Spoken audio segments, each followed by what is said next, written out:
First time সাদা পাথর এসে তো আমার খুবই ভালো লাগছে। আমি এখন সিলেটের মানুষকে বিয়ে করতাম তাহলে তার ঘুরতে পারতাম। সিলেটের ভাষা একটু কঠিন লাগে, সেক্ষেত্রে হয়তো আমি বুঝবো না। সিলেটের আঞ্চলিক ভাষা এটা আসলে ছোটবেলা থেকে অনেক চেষ্টা করা হয়েছে, বাট এটা একটু টাফ। বর্ষার সময় আসলে পানি পাবে খুব বেশি, তখন দেখতে জায়গাটা সুন্দর লাগে খুব বেশি আর কি। তোমরা সাথে মাতলাম নাই, ঢাকা থেকে আসছে, চিটাগাং থেকে আসছে, সবাই নিশ্চয়ই ভালো পাইতেছে সিলেটের এই প্লেসটা, সবাই যার জন্য আসতেছে।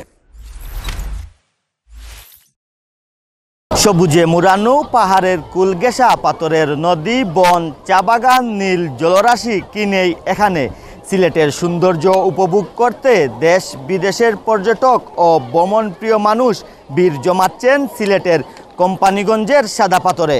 বাংলাদেশের ট্যুরিস্ট স্পট বলতে আমরা ম্যাক্সিমাম মানুষই বুঝি হচ্ছে সিলেট আর কক্সবাজার, বাট কক্সবাজারে ভ্যাকেশন টাইমগুলোতে সিলেটের তুলনায় একটু বেশি রাশ থাকে।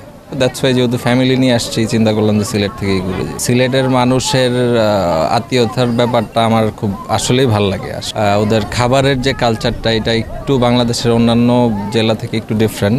আমি পার্সোনালি একটু ঝাল পছন্দ করি, তো সিলেটের মানুষ একটু ঝালটা একটু বেশি প্রেফার করে আমার মনে হয়। তো এই জিনিসটাই আমার ভালো লাগে। সাতকরা খাওয়া হয়েছে, সাতকরাটা খুবই ভালো। আঞ্চলিক ভাষা এটা আসলে ছোটবেলা থেকে অনেক চেষ্টা করা হয়েছে, বাট এটা একটু টাফ। অন্যান্য জেলা থেকে এটা একটু টাফ, এটা আয়ত্ত করতে পারি না। মামির বাসায় এখানে বেড়াতে এসেছিলাম, এই ফার্স্ট টাইম সাদা পাথর এসে তো আমার খুবই ভালো লাগছে, কারণ এখানে আঞ্চলিকতা অনেক সুন্দর, এখানে পাহাড়ি এলাকা অনেক সুন্দর। এইগুলোর জন্য এখানে আসা, এই দৃশ্যগুলো উপভোগ করার জন্য এখানে এসেছি আমরা। তাহলে আমি বলবো সিলেটেই থাকবো। যদি আমি এখন সিলেটের মানুষকে বিয়ে করতাম তাহলে তার ঘুরতে পারতাম না। ঢাকার মানুষকে বিয়ে করেছি বলে তো এই সৌন্দর্যগুলো উপভোগ করতে পারছি। সিলেটে এর আগে সাদা পাথর আসছিলাম, তো তখন আসছিলাম খুব আপনার বৃষ্টির সময়।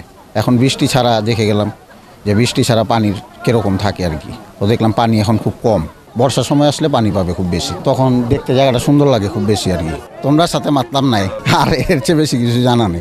আমরা হলো মিরপুর থেকে আসছি, আজকেই আসছে না, আলহামদুলিল্লাহ সেফলি আসছি, কোনো ধরনের প্রবলেম হয় নাই। পানি ভাবছিলাম বেশি হবে, কিন্তু এখন দেখতেছি না, অনেক কম আর কি এখানে, আর লোকজন একটু বেশি আর কি। আসলে অন্যান্য জায়গায় যাওয়া হয়েছে, সিলেটে কখনো আসা হয় না, তো এদিকে কখনো আসা হয় না, সেক্ষেত্রে এবার ফ্যামিলির সাথে এবছর আসা হলো। কয়েকজনের সাথে আসার পথে কথা হয়েছে লোকেশন জিজ্ঞেস করার খাতিরে, সেক্ষেত্রে সবাই ভালো, অনেক মিশুক, কথা বলে দিতেছিল এদিক দিয়ে যাবেন বা এদিক দিয়ে যাবেন। সিলেটের ভাষা একটু কঠিন লাগে, সেক্ষেত্রে হয়তো আমি বুঝবো না। না, অনেক কথা আছে একটু অন্যরকম, আমি কখনো কথা বলি না এরকম ভাবে কারোর সাথে। আমি কয়েক বছর আগে আসছিলাম, তো এখানে নৌকার যে ডিসিপ্লিনটা অনেক খারাপ ছিল। এই বছর দেখছি যে ডিসিপ্লিন মেনটেন করতেছে ওরা। তো যাই হোক, অনেক টুরিস্ট প্লেস এখানে প্রায় আমরা দেখে আসছি প্রায় 3 থেকে 400 গাড়ি আছে। মোটামুটি এখানে প্রায় 50,000-এর মতো টুরিস্ট আছে সাদা পাথরে আজকে। তো যদি ঢাকা থেকে আসছে, চিটাগাং থেকে আসছে, সবাই নিশ্চয়ই ভালো পাইতেছে সিলেটের এই প্লেসটা, সবাই যার জন্য আসতেছে। তো অ্যাকচুয়ালি আমরা সিলেটিরা প্রাউড ফিল করি, এই জন্যই আমাদের গড গিফটেড প্লেসেস আমাদেরকে আল্লাহ দিয়েছেন, যেমন tea garden, landscape, lots of beautiful places in Sylhet. Sylhet শহরে কিছু ঘোরাঘুরি, কিছু কেনাকাটার ইচ্ছা আছে, বিশেষ করে যে ট্রাইবদের, যেমন মণিপুরি, ওনাদের কিছু স্পেশাল কিছু জিনিস কেনার ইচ্ছা আছে। আলহামদুলিল্লাহ ভালো, খুব সুন্দর, খুব পরিচ্ছন্ন, খুব বড় শহরটা, খুব গাছপালা আছে, এটা আমার খুবই ভালো লেগেছে। কারণ এরকম সবুজ থাকলে আমরা পরিবেশ দূষণটা, বায়ু দূষণটা একটু কমিয়ে আনতে পারবো। পার্সোনালি আমার সমুদ্র খুবই পছন্দের। সবার আগে আমি ফার্স্ট টুরিস্ট ডেস্টিনেশন হিসেবে রাখি সমুদ্রকে।